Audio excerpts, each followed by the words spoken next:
반갑습니다.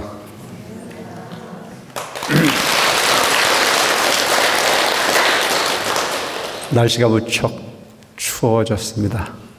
그렇지만 내년의 겨울보다는 그래도 그렇게 춥다고 느끼지는 않는데 너무나 따뜻한 날씨가 반복되다가 갑자기 좀 추워지면 엄청 추워졌다라고 느끼는 것이 우리의 일상이 아닐까 싶은 생각을 합니다. 이 세상은 이것과 저것의 차이를 통해서 우리는 그 적응하는 데 있어 가지고 그 변화의 폭이 크면 많은 불편함을 겪는 게 우리 현실이기도 합니다. 오늘 아마 그 인원이 좀 적어 보이는데 추워진 날씨 탓도 있지만 우리 유치원 선생들이 첫째 주 법회에는 잘 참석을 못하지만 항상 이 셋째 주 법회에는 꼭 참석을 하는데 그들이 오늘 연수가 있어가지고 경주에 그 연수를 가기도 했고 또 우리 봉사회의 봉사회장을 비롯해서 몇 분들은 또 김장을 담은 부분을 우리 그 원흥사의 노보살님들 중에서도 독거를 하고 계시거나 삶의 환경이 녹록지 않은 분들에게 그 물품을 전달하기 위해서 자리를 비운다는 얘기를 들었습니다. 제가 숫자를 쉬어보니까 그분들 빠져나간 자리가 몇 자리 눈에 보입니다. 오늘 이제 그 회장님께서의 말씀 중에도 있었습니다만은 1년을 마무리해 가는 그런 시점에 있습니다. 지난 4년 정도의 여정은 우리가 고민해봤던 저 불사를 어떻게 진행하고 어떻게 마무리할 건가라는 자체를 가지고 고민해왔고 그 고민을 해결하기 위해서 제가 처음 주지 취임하면서 드렸던 말씀이 우리를 꿈을 꿉시다. 그 꿈은 불사를 위한 꿈을 우리가 원대하게 꿔봅시다 라고 하는 제안을 했고 그때 그 말씀드렸던 내용은 각자가 꾸는 꿈은 그냥 꿈으로 끝나지만 함께 꾸는 꿈은 현실이 될 수 있다라고 하는 말씀을 드렸던 걸로 기억을 합니다. 기억나십니까? 우리 각자의 꿈은 그냥 꿈일 수 있습니다. 그런데 그 꿈들이 모이고 모여서 모두가 함께 꾸는 꿈이었을 때 그것은 현실이 될 수 있는 부분이죠. 목표가 있는 삶, 가고자 하는 부분이 목적지가 있는 삶, 그는 우리를 걸어서는 희망이라고 말합니다. 그 희망이라고 하는 부분을 상정하고 갔을 때 우리 스스로가 그 희망의 고지에서 안일함을 구하거나 안락함을 구하는 데 목적이 있는 것보다는 너와 내가 함께 그 꿈의 현장에서 성취감을 맛봤을 때 그거를 걸어서 우리는 정토라고 말하지 않을까 싶은 생각을 합니다. 정토는 고정불변한 것이 아니고 목표를 정하고 그 목표를 향해서 함께 가고 함께 그 현장에 완성의 현장에 논일면서 서로 부처님의 진리를 향유한다면 그것 자체가 가장 완벽한 정토의 모습은 아닐까 싶은 생각을 합니다.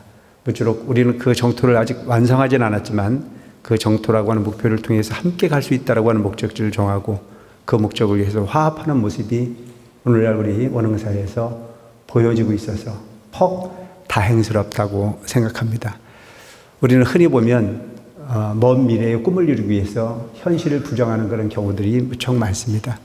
현실이 고통이면서 오직 미래만을 바라다보는 어리석음이 삶을 살 것이 아니고 현실 속에 이뤄낼 수 있는 부분은 최대한 이뤄내고 또한 현실 속에서 향유할 수 있는 부분은 최대한 향유하면서 그리고 그 목표를 포기하지 않는 삶이 가장 지혜로운 삶일 거다 싶은 생각을 합니다. 그런 의미에서 보면 오늘날 우리 원흥사에서는 불사를 목전에 두고 열심히 노력하고 열정을 더해서 그 불사의 기반을 다지는데 손색이 없을 정도로 완벽을 기해가고 있고 또 그런 과정에서도 이웃을 위해서 또한 주변을 위해서 사회를 위해서 할 수 있는 일에도 우리는 최선을 다하고 있다. 이번에 특히 북한 이탈 주민과 함께하는 민주평통과 함께 진행한 김장 나눔 행사에 있어서는 아마 근래에 주변에서 보기 힘들 정도로 많은 부분의 양을 통해서 또 맛있는 김장을 통해서 그들에게 조금이라도 성의 표시할 수 있었고 그 성의를 통해서 원흥사가 가르치고 있는 보살행의 일부를 그들에게 좀 인식시키는 그런 계기가 되지 않았나 하는 생각을 합니다. 이 행사를 위해서 애를 써주신 분이 많이 계십니다.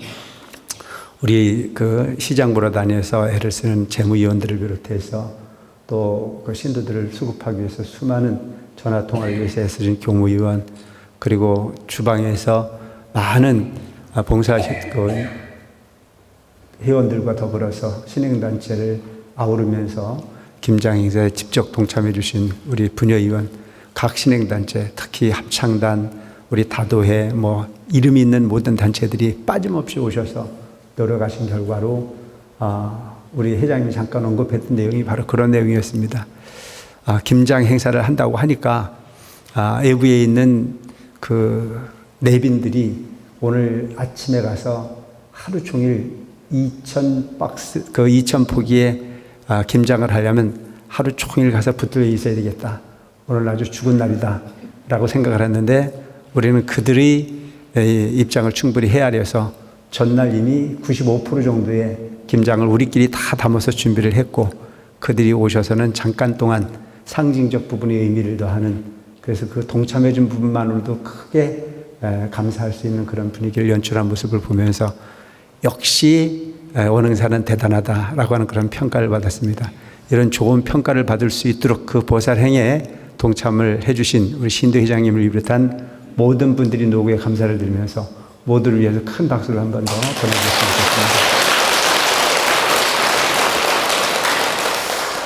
좋겠습니다. 옛날 상호령각 대주사님께서 보살행에 대해서 말씀하신 내용이 있습니다. 보살행은 오랫동안에 걸쳐서 수행을 쌓는 것이 필요하다. 보살행은 아무나 하는 게 아니라는 거죠.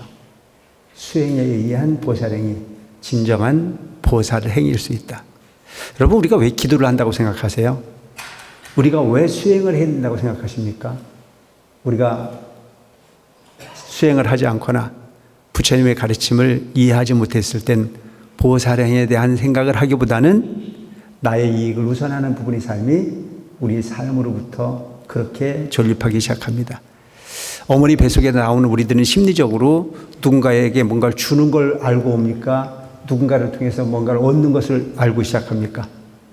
무의식적으로 욕구라고 하는 부분으로부터 시작을 합니다. 인정하십니까? 손으로 잡으면 다 어디로 갑니까? 이 세상의 시작은 어디서부터 시작을 합니까? 먹는 것부터 시작을 합니다. 끌어당기는 것부터. 그래서 그 끌어당기는 욕심으로부터 비롯되어지는 부분이 우리 생명의 유지 방법이고 생명 존립의 방법일 수 있습니다.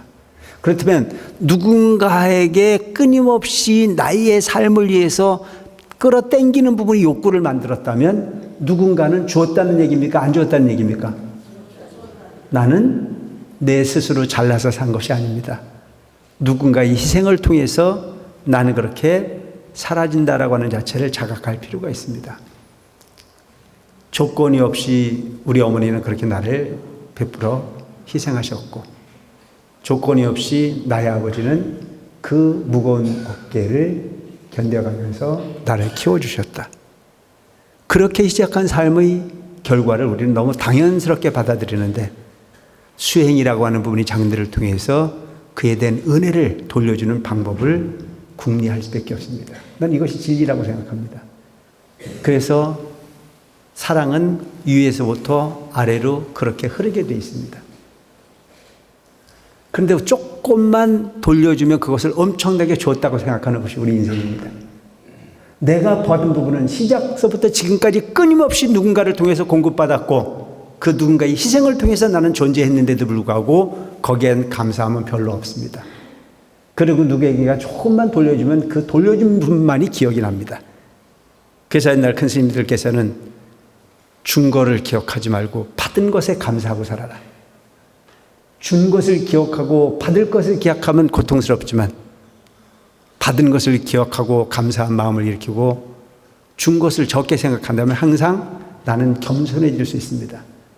거만한 삶보다는 겸손한 삶이 나를 더욱더 행복하게 합니다. 그렇기 때문에 우리는 가르침이 필요합니다. 보살행의 근본은 거만함이 아닙니다. 보살행의 근본은 바로 내가 낮아지고 상대방을 존중해 줄 수 있는 부분이 마음으로 행했을 때 진정 가치 있는 보살행이 가능할 겁니다.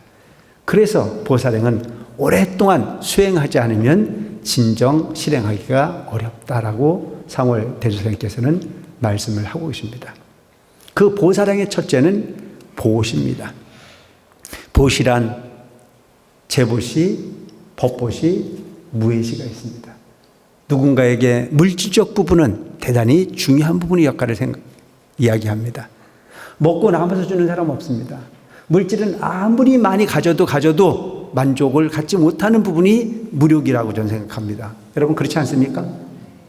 세상에 가장 고통스러운 사람이 누군지 아세요? 부자입니다. 이 세상 가장 편한 사람이 누구지 아십니까? 거지입니다. 그러면 거지를 사는 게 이상일까? 아니요. 편하려고 하는 곳에서 행복은 존재하지 않습니다. 진정한 행복은 주는 데 있습니다. 진정한 행복은 나누는 데 있습니다. 진정한 행복은 성취하는 데 있습니다. 진정한 행복은 아는 것에 있습니다. 진정한 행복은 알고 그에게 도움을 주는 데서 진정한 행복이 만들어질 수 있습니다. 여러분 옛날 얘기 한번 하면 거지와 부자의 차이가 뭔지 아십니까? 부자는 힘듭니다. 거지는 편합니다. 그런데 누가 행복하냐고 물으면 부자는 행복하지만 거지는 불행하다는 사실입니다. 편하려고 하는 인생은 절대 행복하지 않습니다.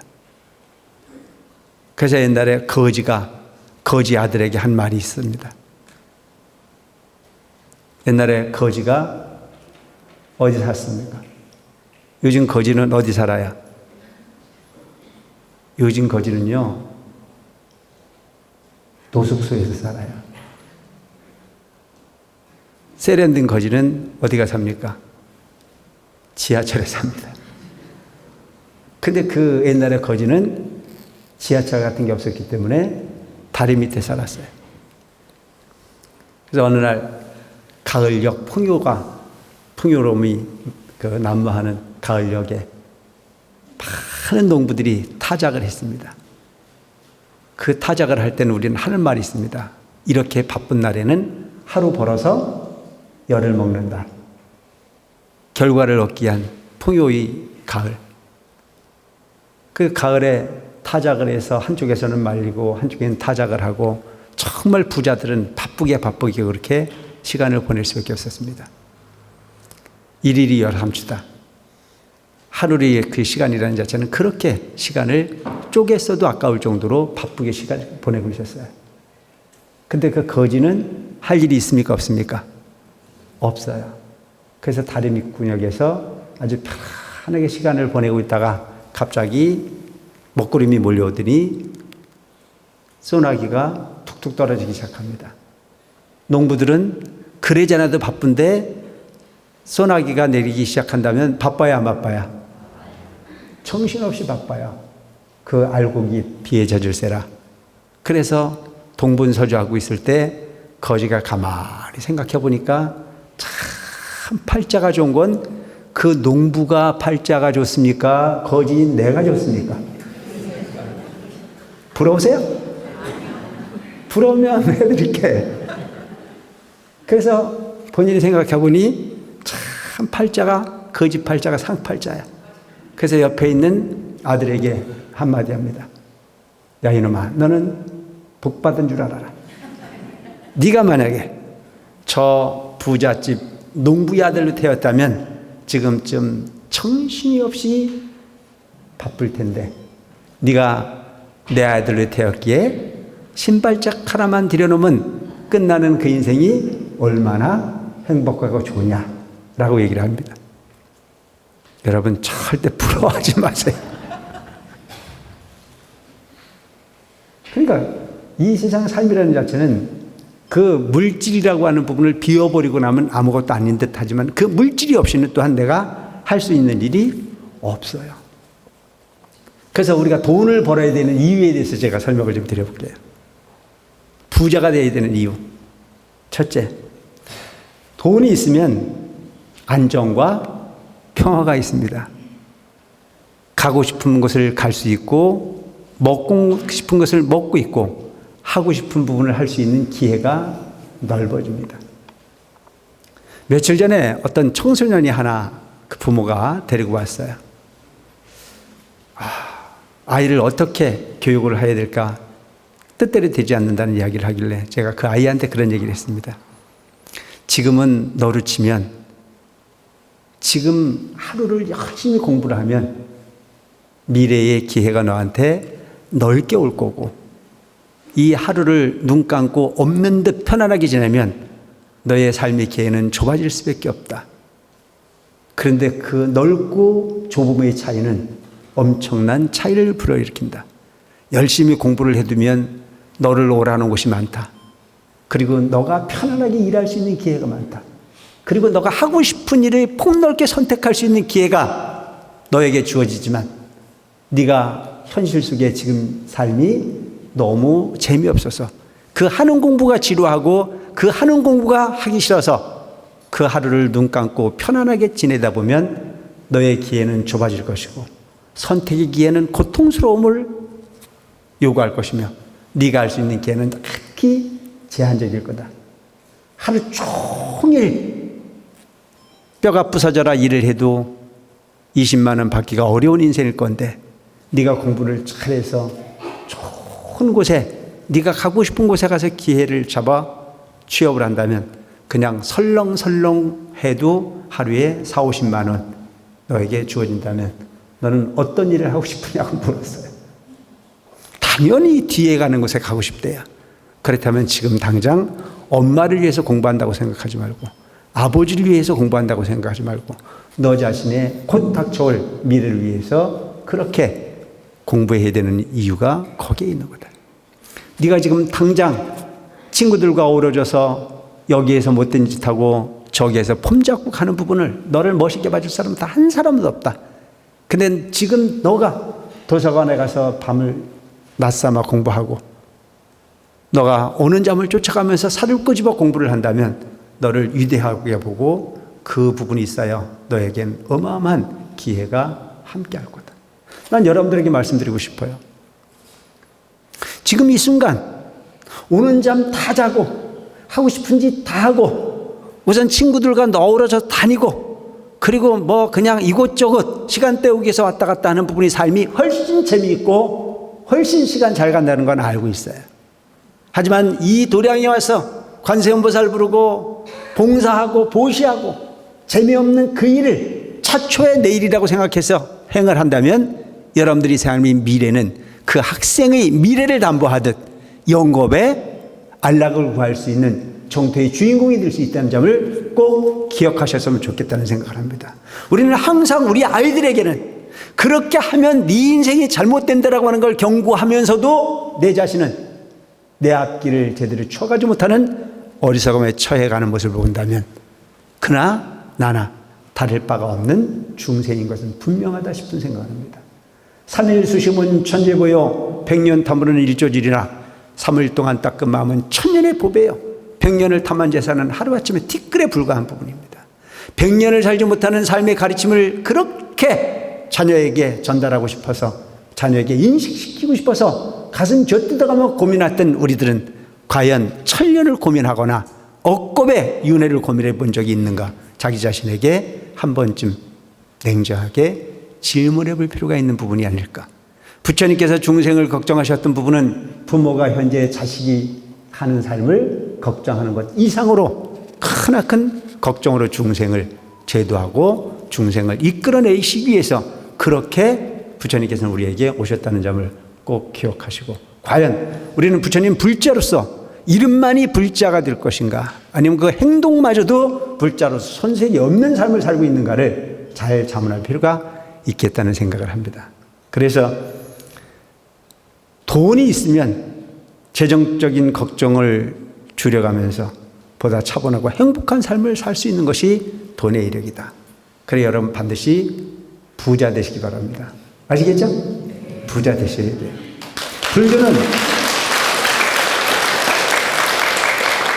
불교는 절대 부자 되라고 가르쳤지 무소유요?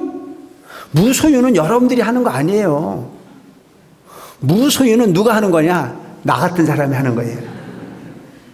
그럼 나 같은 사람은 무소유라고 그러니까 거지처럼 살으라는 얘기냐? 아니에요. 무소유는 갖지 않는 게 아닙니다. 필요 없는 걸 갖지 않는 게, 욕심으로서 일관하지 않는 게. 근데 여러분 참 보면 스님은 참 좋아요. 왜 좋으냐 하면 갖지 않았어도요, 뭔가 필요한 듯 하면 다 갖다 주잖아요. 다 스님도 사는 궁리가 있어요. 능력이 뛰어나셔서 성품이 온화하시고 하는 행동이 바르게 하시면요, 겉에 소유하지 않아도 그냥 때가 되면 다 갖다가 공양 올리게 돼 있어요. 문제는 그럴 수 있는 환경을 만들지 못했다는 게 문제죠. 은공이 되면, 아라한가 정도를 얻으면 근심할 일이 하나도 없어요. 그들은 무소유의 주인공이 맞아요. 그런데 여러분, 저 산중에 있는 스님이 능력도 갖추지 못했고, 그래서 가진 것도 없는데, 그리고 찔뚝거리고 탁발을 나갈 수 있는 힘도 없는데 안 쌓아놓고 어떻게 살아요? 그거는 현실이 동떨어진 이야기는 우리가 하고 살 필요가 없어요. 그에 맞는 부분으로 사는 게 맞죠. 그래서 무소유? 여러분들은 무소유의 주인공이 아니세요. 여러분들은 소유하셔야 됩니다. 가지려면 많이 가지시기 바랍니다.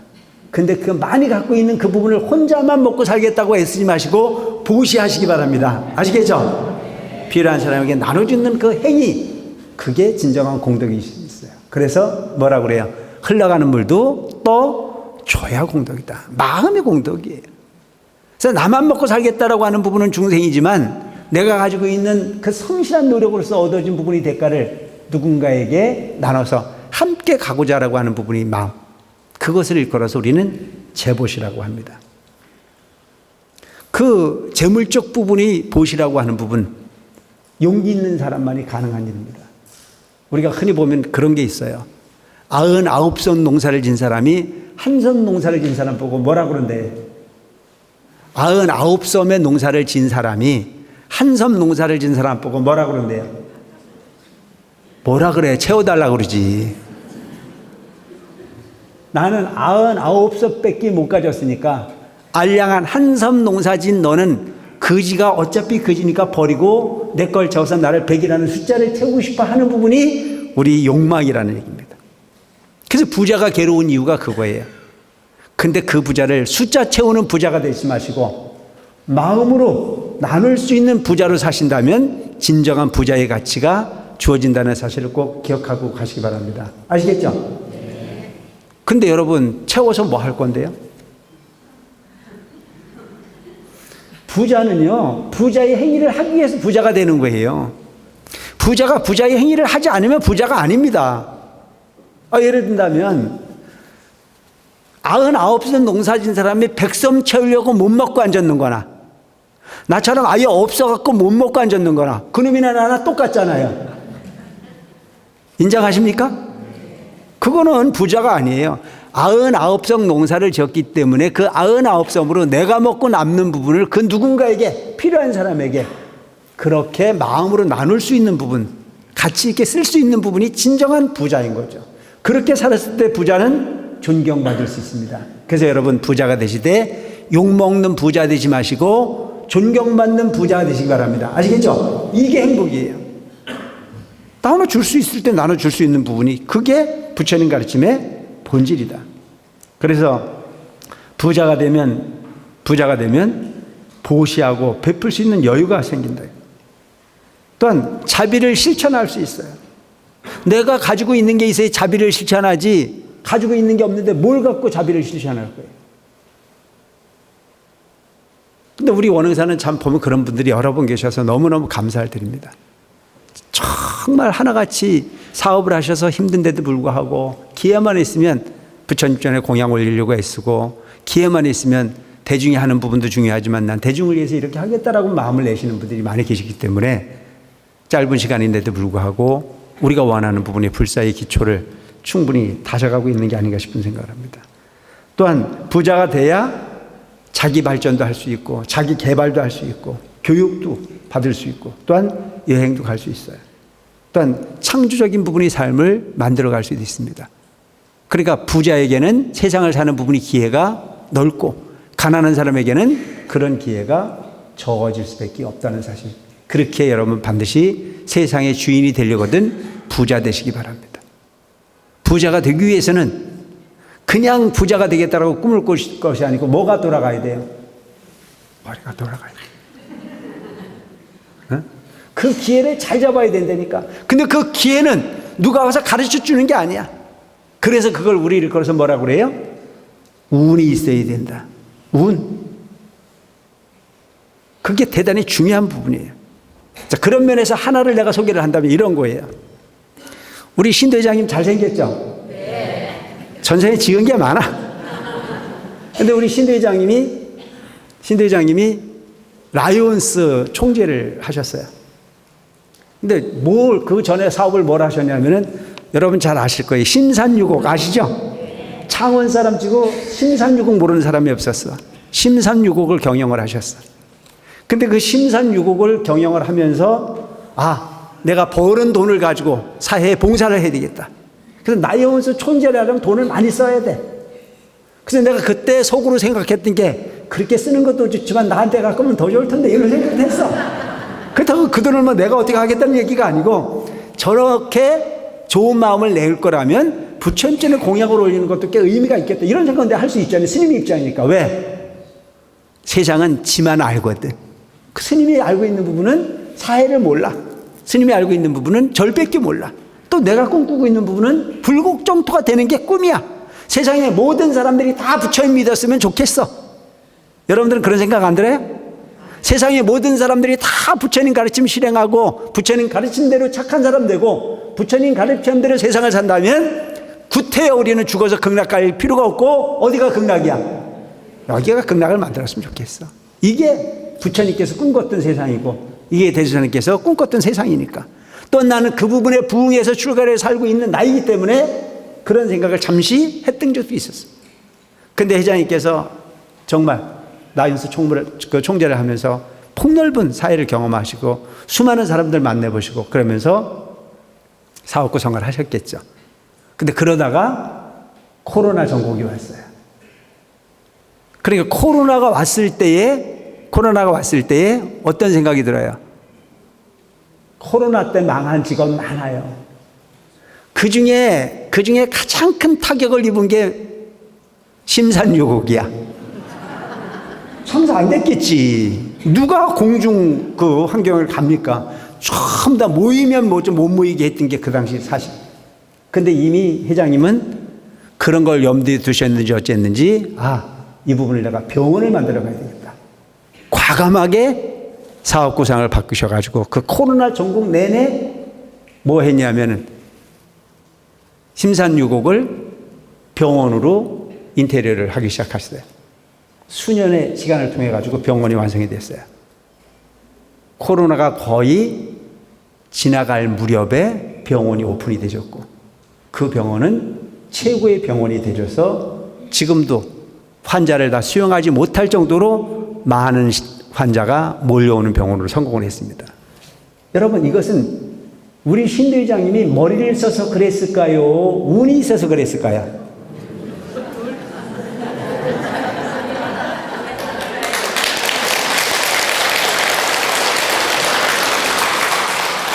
그래서 저는 생각하는 게 그런 생각을 하는 거예요. 세상에 좋은 일을 하면요. 그 좋은 일은 상대방에게만 가는 것이 아니고 내게도 반드시 온다는 생각을 가지고 사시기 바랍니다. 아시겠죠? 저는 이 일을 쉽게 설명할 때 이렇게 설명합니다. 남의 손을 씻어주다 보면 내 손은 저절로 깨끗해진다. 여러분 보시하시고 사시기 바랍니다.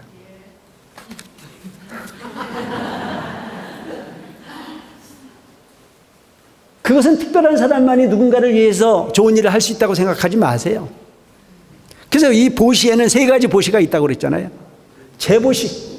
물질이라고 하는 부분이 풍요로워서 누구한테 주는 게 아니고 십시일반이 중요한 거예요. 내가 밥 한 그릇을 받았을 때 그 한 그릇 중에 한 숟갈 정도야 남을 줘도 내가 사는데 별 무리가 없다면 충분히 해낼 수 있는 마음을 가지고 사신다면 그것이 진정한 보시일 수 있습니다. 배부를 때의 진수성찬은 가치가 없지만 배고플 때의 찬밥 한 덩어리는 감누수가 될 수 있듯이 가치 있는 보시일 수 있습니다. 돈이 있을 때에 돈 있는 부모에게 효도는 누구나 할 수 있어요. 그게 진정한 효도가 아닙니다. 삶이 궁핍하지만 부모를 도외시하지 않고 그 부모를 돌보려고 애쓰는 효도가 진정한 효도라는 사실을 기억하실 필요가 있어요. 어머니 조금만 기다리세요. 내가 돈 벌거든 효도할게요. 어머니 조금만 기다리세요. 내가 그때가 되면 해드릴게요 라고 하는 효도는 가치가 없습니다. 그냥 그때 어렵고 힘들지만 지금 가지고 있는 부분 중에서 단 한 부분을 덜어서 성의 표시를 하고 함께 하려고 애쓰는 효도가 진정한 효도요, 진정한 보시가 될 수 있다는 점을 기억하고 사시기 바랍니다. 이게 멀리 있는 거 아니에요. 부자만 좋은 일 할 수 있는 거 아니에요. 나는 가난하기 때문에 할 일이 없다고 말하는 사람이 제일 어리석은 사람입니다. 가난하고 부자라고 하는 것은 마음에 달려있죠. 얼마만큼 내 마음으로부터 욕심을 덜어내느냐에 달려있는 용기가 있을 뿐이지 그 가치는 부자와 가난한 자의 선은 존재하지 않습니다. 그래서 여러분, 부처님 전에 공양을 올리더라도 어마어마한 금덩어리를, 어마어마한 가치 있는 부분을 공양 올리는 게 아니에요. 가지고 있는 부분이 정성이면, 내가 가지고 있는 부분이 냉수한 것을 떠올릴 수 있는 열정 하나가 있다면 그것으로서 가장 가치 있는 보시일 수 있고 가장 가치 있을 수 있는 공양일 수 있다는 점을 기억할 필요가 있어요. 그 다음에 우리는 물질이 아닌 또 다른 부분의 보시도 할 수 있습니다. 뭡니까? 누군가가 정신적으로 고통을 받고 있거나 누군가가 근심에 쌓여있는 그들에게 말 한마디, 원흥사 한번 가봐라, 구인사 기도 한번 가봐라 라고 얘기해 주는 수 있는 그 마음 자체가 이 세상 가장 거룩한 법보시일 수 있음을 기억할 필요가 있다. 그에게 부처님이 1대사 2년을 설명할 이유도 없어요. 그곳에 가면 좋은 일이 생길 때 있다고 가르치는 것만으로도 크나큰 법보시 행위가 될 수 있다는 점을 기억하고, 원흥사 한번 오셔가지고 저 법보지 만들어 놓은 부분을 이웃에 있는 누군가에게 하나 전달해 주려고 애쓰는 것 자체도 어마어마한 법보시가 될 수 있어요. 저 유명한 부처님의 10대 제자인 사리불과 몽견 존자도 마성비구라고 하는 하찮은 비구가 부처님이 존재한다는 사실을 가르친 인연으로 인해서 부처님이 제자가 됐습니다. 여러분 대단히 중요한 존재예요. 그냥 원흥사를 가고 싶으면 가고 말고 싶으면 말고가 아닌 그 누군가에게 원흥사에 가면 법문이 있다, 원흥사에 가면 불공이 있다, 원흥사에 가면 불사의 기회가 있다, 원흥사에 가면 공덕의 기회를 가질 수 있다고 말해주는 그 가치가 가장 큰 법보일 수 있다는 점을 기억할 필요가 있습니다. 그냥 입 다물고 가는 것보다는 누군가를 더 좋은 곳으로 길을 모르는 그에게 길을 가르치려고 하는 열정 자체도 크나큰 공덕이 될 수 있다고 하는 점을 우리는 꼭 기억할 필요가 있죠. 그 다음에 무해시예요. 누군가가 공포에 젖어 있다면 그를 위해서 함께 할 수 있는 마음을 내는 것 자체가 어마어마한 공덕이 될 수 있습니다. 가끔 보면 우리 원흥사에 의리 있는 불자들이 많아요. 요즘은 많은 사람들이 다문화를, 소위 말하는 대가족을 이루어 사는 부분이기보다는 거의 핵가족화가 되어서 사는 세상이고, 또한 열애 형제가 있지만 종교가 다르다는 이유로 어려운 일이 생겼을 때 서로 화합하지 못하는 경우들이 많이 있습니다. 49제를 지내는데 가족이 몇 명 되지 않아가지고 외세했을 때 그 49제를 위해서 도반들이 함께 해주고 오셔서 함께 경전을 읽어주고 함께 도량을 도는 모습을 봐가면서 참 의리 있는 도량, 이것이 무의 공덕이라고 볼 수 있어요. 그래서 이 보시라고 하는 부분은 꼭 물질만으로 가능한 부분이 아닌 이렇게 모든 행위를 통해서 함께 할 수 있는 부분입니다. 그 다음에 말 한마디라고 하는 부분에 천냥빛을 갚는다. 이건 대리사님 말씀이세요. 에어하라 이거예요. 부드럽고 따뜻한 그리고 사랑스러운 말 한마디를 상대방에게는 크나큰 희망을 줄 수 있는 부분이 많이 있다. 우리 불자라면 최소한 남에게 아픈 소리 하지 않는, 남에게 따뜻한 말을 할 수 있는 부분에 습관을 들여가는 삶을 실행하시기 바랍니다. 100마디 1000마디 관세음보살을 부르는 것보다는 부드러운 말 한마디로 상대방에게 희망을 주고 용기를 주고 그에게 행복을 줄 수 있는 행위가 더 클 수도 있다는 점을 꼭 기억할 필요가 있어요. 우리가 왜 관세음보살을 부르는 줄 아세요? 입 고치는 겁니다. 그래서 천수경 할 때 우리 뭐라고 그래요? 수리하자 그러잖아요. 뭐 수리하자는 겁니까? 입수리하자는 거예요. 그래서 말이라고 하는 부분이 그만큼 온화할 필요가 있는 부분이에요. 이행, 행동을 함께 해주는 부분이 공덕. 그래서 이와 같은 일상생활을 하는 데 있어서 그것을 실행하는 데는 한 걸음 한 걸음 선행을 쌓아가는데 자리 이타, 나도 이익을 갖고 있고 상대방도 이익을 가질 수 있는 부분. 참 어떤 사람들은 그런 사람들이 있어요. 절에는 주지가 한 사람이에요, 두 사람이에요? 한 사람이잖아요. 그런데 그 주지를 만날 수 있는 확률이 여러 사람이 갔을 때 만날 수 있는 확률이 높아요? 혼자 갔을 때 만날 수 있는 확률이 높아요? 그러니까 절에는 신도가 많은 데 가야 돼요? 적은 데 가야 돼요? 아니 뭐 헷갈리죠? 나도 좋고 너도 좋을 수 있는 부분은 누구를 만나는 데 있는 거지만 스님이 도구로 본인을 만나준다고 한들 뭐가 달라질 바가 있어요?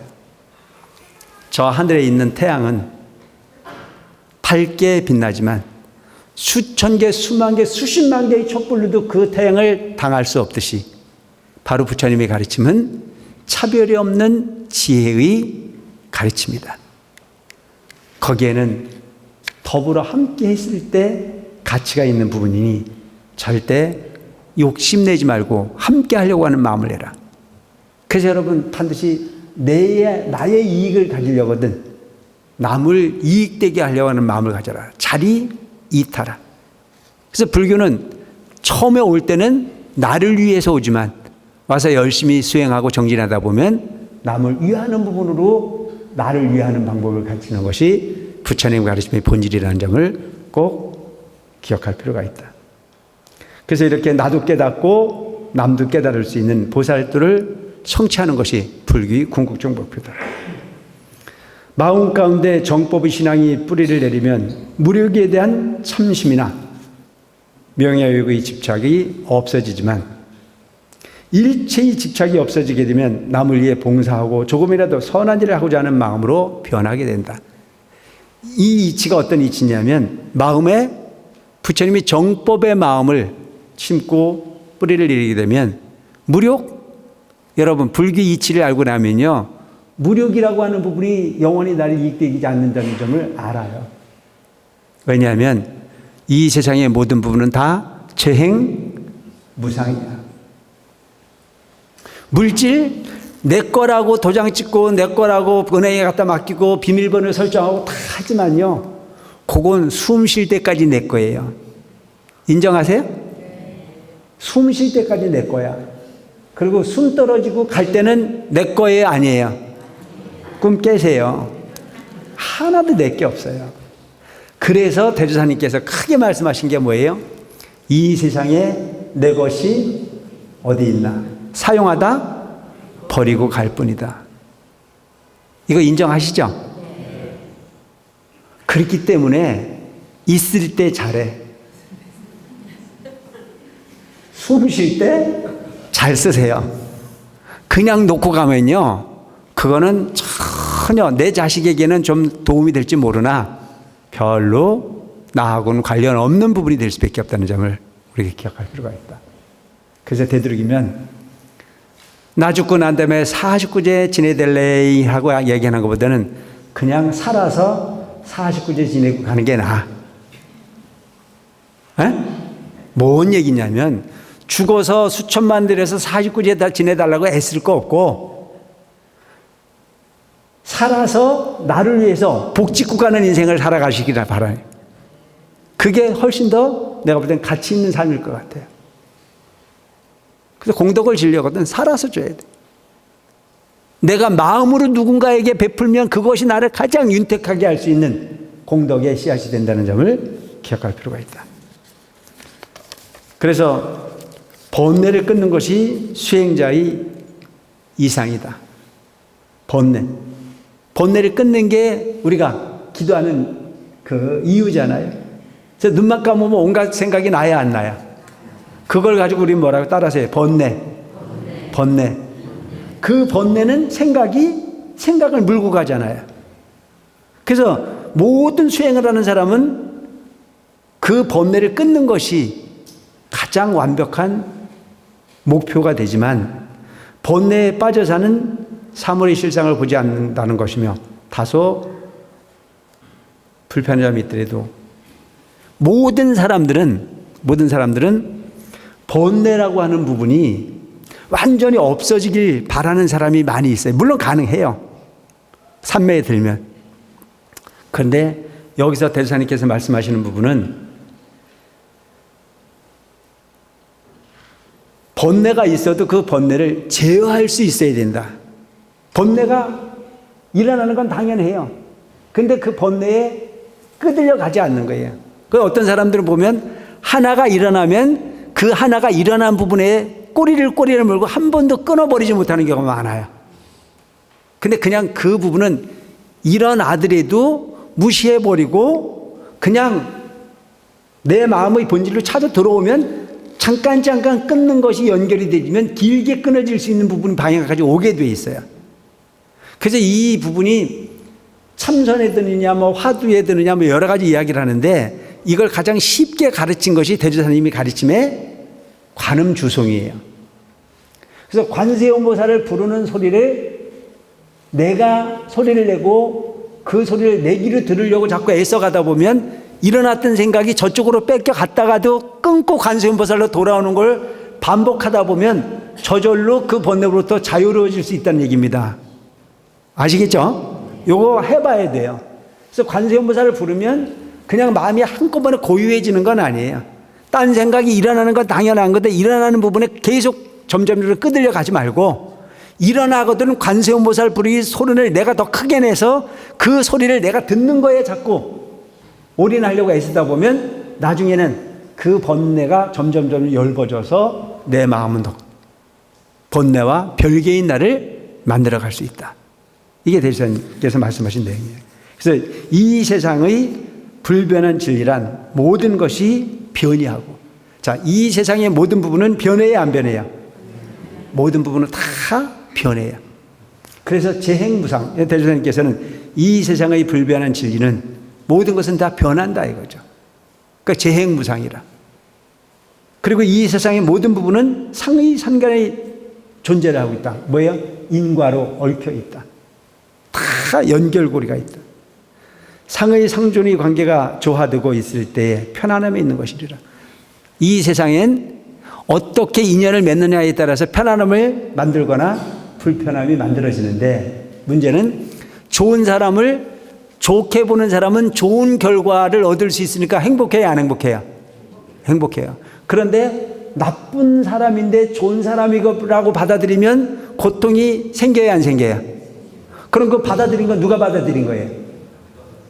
근데 이거 받아들인 것을 누구한테 원망을 해요? 누구한테? 부처님한테. 그러니까 이 세상에 부처님을 우리는 대개 보면 독립적인 존재로 부처님을 생각하기 때문에 그렇게 원망할 수 있지만 사실은 그 부처님은 내 마음속에 있는 부처와 밖에 있는 부처가 함께 맞아떨어졌을 때 가장 가치 있는 나를 만들 수 있다는 기억하란 말이죠. 안경을 끼면 내 마음에 안경을 끼잖아요. 그 안경이 평평하면 세상은 있는 그대로 평평하게 들어오지만 그 안경이 올록불록하면 세상은 어떻게 보여요? 올록불록해 보이잖아요. 그러니까 부처님께서 아무리 완벽한 가르침을 주셨다고 하더라도 내 마음이 부처님 마음처럼 청정하지 않으면 있는 그대로를 보기가 어렵습니다. 그래서 우리는 뭐가 필요합니까? 따라서요. 수행. 그래서 기도를 하라는 얘기예요.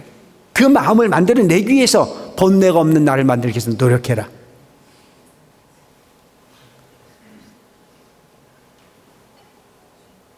그래서 이렇게 항상 최선을 다해서 조화를 지향하는 것이 바로 불교의 생활화, 진리를 추구하고 있는 이유가 될 수 있는 부분이다. 왜 기도를 하냐고 물으라고요? 내 마음은 내 마음대로 하는 거지 네 마음대로 해줄 수 있는 게 없는 거니까. 그래서 그런 마음을 만들어내기 위해서는 어떤 마음이 되어야 되느냐? 따라하세요. 간절한 마음. 간절해야 이루어져요. 간절해야 나를 다 맡길 수가 있어요. 그래서 여러분 반드시 우리가 세상을 살아가는 데는 있는 그대로의 세상을 볼 수 있는 내가 되어야 되는데 나를 어떻게 변화시켜야 될까? 좋은 걸 보고 배울 수 있는 부분, 나쁜 사람에게 배울 수 있는 부분 두 가지를 설명할 수가 있습니다. 자, 좋은 사람에게 배울 수 있는 게 뭔지 아세요? 좋은 사람은 뭘 갖고 있습니까? 사랑과 존경과 지혜를 가지고 있잖아요. 그래서 좋은 사람에게 배워야 될 게 그 사람이 가지고 있는 사랑하는 마음, 그리고 그 사람이 존경받는 주변의 행동, 그리고 그 사람은 항상 지혜롭습니다. 우리는 항상 좋은 사람에게는 사랑과 존경과 지혜를 배워야 돼요. 나쁜 사람에게도 배울 게 있습니까? 없습니까? 네? 있어요. 뭘 배워야 돼요? 나쁜 사람에게는 용서와 인내와 이해를 배워야 돼요. 그러니까 월드 쓰면 좋은 사람이 나쁜 사람이에요. 네? 나는 알아. 내가 나쁜 것을. 그래서 항상 모든 존재에게는 배워야 된다. 긍정적 사고가 있는 사람에게는 긍정적인 부분을 배워야 되고, 부정적 요소를 갖고 있는 사람에게는 그렇게 하지 말아야 되겠다라고 하는 걸 배워서 거만한 내가 되지 말고 겸손한 내가 되어야 되겠다. 부처님에게 배워야 될 부분은 바로 그 부처님이 가지고 계시는 자비와 부처님께서 가지고 계시는 지혜와 부처님께서 가지고 계시는 우주 만물의 모든 이치를 회통할 수 있는 그 지혜를 배워야 되겠다라고 하는 생각을 가지시고, 내가 왜 기도를 해야 되느냐라고 말하지 말아요. 부처님 같은 인격을 갖지 못했다면 아직도 가야 될 길이 멀다라고 하는 사실을 꼭 자각하고 사시기 바랍니다. 아시겠죠? 세상에 제일 어리석은 사람이 뭔지 아십니까? 부족한데도 부족한 걸 모른다는 사실이 제일 어리석은 겁니다. 부족한 사람이 부족한 사실을 알면 그 사람은 희망이 있는 사람입니다. 그래서 내가 부족한지 안 부족한지 보려거든 나는 부처님과 같은 사고를 하는지 안 하는지를 보시고, 내가 부처님과 같은 사고의 주인공이 아니라면 아직도 가야 될 길이 멀다는 생각을 하시고 성실함을 더하셔서 그와 같은 인격이 되기 위해서 노력하는 우리가 될 필요가 있다. 복을 가진 자 아무리 많아도 부처님처럼 복 많은 자 있을까? 지혜가 많아도 아무리 지혜가 충만한다 한들 부처님 같은 지혜를 가지신 분이 있을까? 이 세상에 자비를 가진 사람이 아무리 자비롭다 한들 부처님과 같은 자비를 가진 자 있을까? 그러기에 우리는 부처님 앞에 겸손해야 되고 부처님의 가르침을 실행하기 위해서 성실함을 더해가야 된다는 생각으로 함께 하셔서 올 한 해 잘 마무리하시고 내년에는 더욱더 성실하게 보시와 지혜를 충만한, 그리고 부처님 제자로서 부족함이 없는 여러분들이 되어지길 바라면서 오늘 뜻 없는 본문을 맺겠습니다. 감사합니다.